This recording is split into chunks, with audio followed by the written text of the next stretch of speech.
Do you know why Muslim fast? Muslim fast because it is a direct command from God in the Quran and stands as one of the five pillars of Islam. The core purpose is to develop taqwa, which means God consciousness or self restraint. By giving up basic needs like food and water from dawn until sunset, a person proves that their soul has mastery over their physical desires. Beyond the religious obligation, fasting is a powerful exercise in empathy. When you feel the pangs of hunger and the dry throat of thirst, you are physically reminded of the suffering of those less fortunate. This experience is meant to soften the heart, making a person more charitable and generous toward the poor.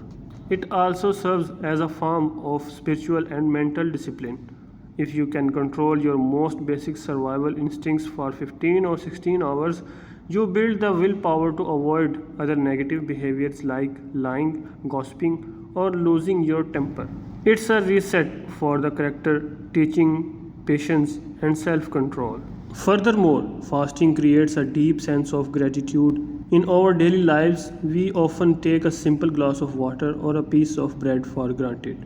After a long day of fasting, that first sip of water at sunset feels like a massive blessing, teaching a person to be truly thankful for the things they have. While the intention is spiritual, fasting also allows the body to reset and detoxify, providing a physically benefit along with the spiritual growth.